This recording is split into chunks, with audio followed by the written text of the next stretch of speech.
Welcome to Ryan's Running Reviews. Today we're taking a look at the Adidas SOLARGLIDE 6. Let's roll with it.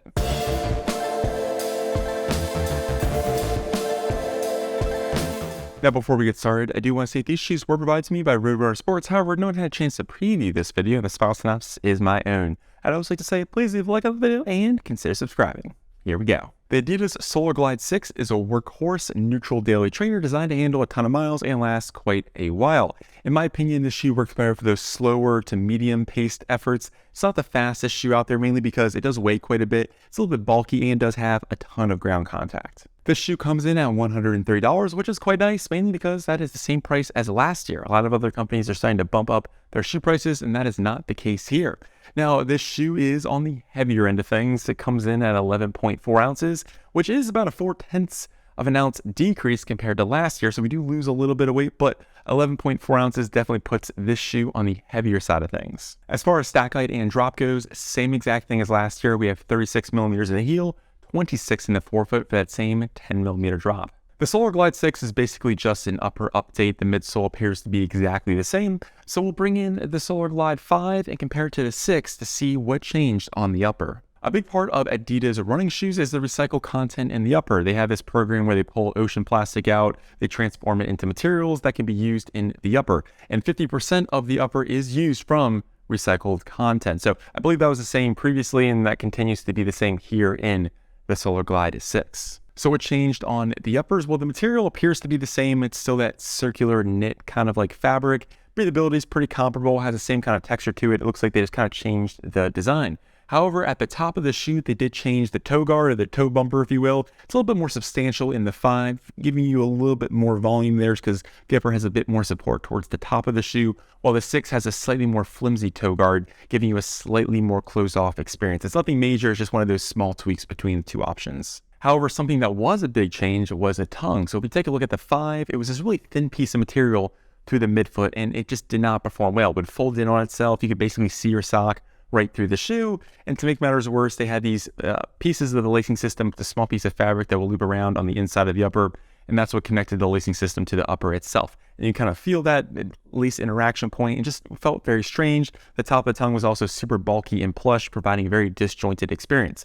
Now, if we move over to the 6, they did fix the problem. The tongue is still super bulky and tall at the top, and I wish they changed that, mainly because the shoe does weigh 11.4 ounces, and that would help save at least some weight. However, the midfoot section of the tongue is now a little bit more padded. It's not flimsy and does not move around a whole lot compared to last year. So they did change it. It's a much more traditional-like feel. They also changed the lacing system ever so slightly.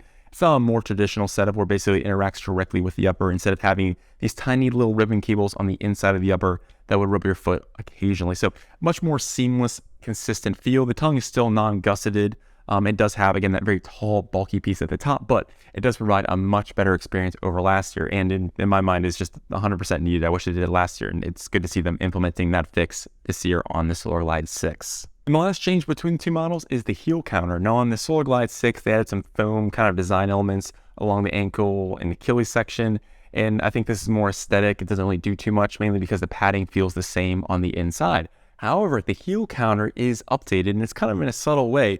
Basically on the SOLARGLIDE 5, last year's model, right between, or basically where your Achilles sits, it was just fabric. There was no real plastic. And then on the lateral and medial side, you had these two kind of plastic plates. So it was kind of like two separate heel counters with nothing in the middle. And then this year, they updated it to a more traditional, very consistent heel counter, where it's basically one piece of plastic around the back part of your heel, so it's a little bit more firm, and there's no fabric and basically directly where your heel and Achilles is. So has a slightly better lockdown, although I wasn't completely happy with it. I did have a little bit heel slipping. You really do have to get the laces quite tight to make sure your foot stays secure. So I give the lockdown rating, it's okay. I think it could be improved, maybe just make the heel sections a little bit taller and let your heels slide back in a little bit further, but otherwise it is an improvement compared to last year, where basically there was nothing but fabric in the middle of where your heel sits.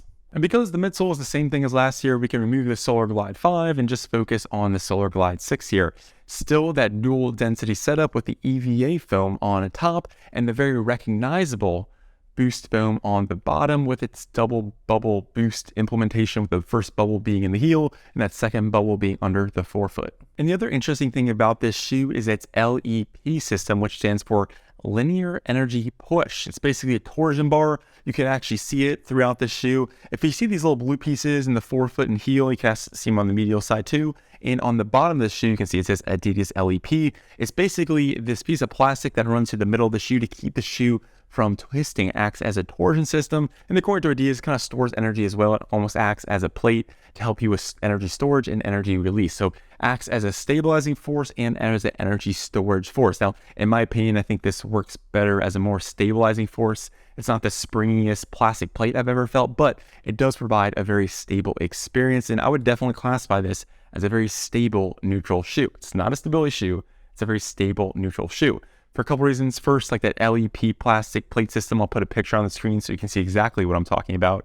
That's the first reason why this shoe is, rather stiff, doesn't have a lot of twist to it, and helps provide that stable ride. And the second thing is basically the surface area. You have a really wide forefoot and a really wide heel section. This gives you a ton of ground contact, very stable base to land on, and gives you a very smooth, consistent, stable ride. In my experience, this is a large platform to run on, mainly because the outsole is so wide and the midsole has quite a bit of heft to it.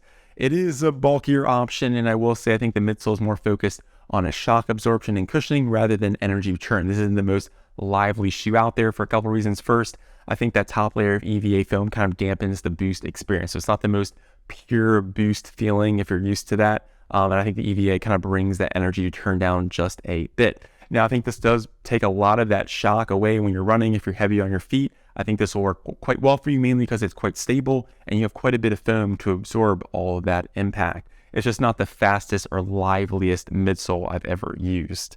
Moving on to the outsole, we have full-length Continental tire rubber coverage. Same thing as last year. It's part of the reason why the shoe weighs so much, but it's also part of the reason why the shoe will last you quite a while. So if you're looking for a durable workhorse daily trainer, you'll be happy to see the rubber coverage has not changed. It's a rather smooth traction pattern. I think works better for those conventional surfaces, asphalt, concrete, brick, whatever you happen to be running on the treadmill. Not so much for grass, gravel, and things like that. Just again, it's more smooth, kind of like a race car tire with a little bit of indentation there for grip. So I would just keep that in mind. So where does that leave us? Well, the SOLARGLIDE 6, I think it does a good job of fixing the issues we saw on the SOLARGLIDE 5, mainly the tongue and the lacing system. They corrected it. It's no longer an issue.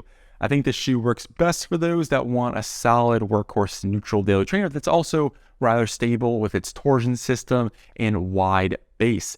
Yes, it's heavy, but that boost foam does a great job of providing shock absorption and cushioning, and I think the shoe will last you much longer compared to most other conventional EVA foam daily trainers. Now, the shoe isn't the fastest, it's not the lightest, and the lockdown was okay. You do have to get the lacing system just right. I do wish they make the tongue a little bit less bulky, but for $130, I think it's an excellent value buy. And I think if you're someone who just wants one shoe to kind of handle just walking or if you're on your feet all day in those slower to medium paced runs, I think the SOLARGLIDE 6 works quite well. Again, not the fastest shoe ever. It's not the liveliest, bounciest midsole, but as long as you know what you're getting into, I think the SOLARGLIDE 6 makes sense, again, especially at $130. So let me know down in the comments, what do you think of the Adidas SOLARGLIDE 6? Is this something that you would be interested in, or what changes do you want to see in the future? I'd love to hear from you. Well, I'm Ryan from Ryan's Running Reviews, and I'll catch you guys on the next one. Thanks.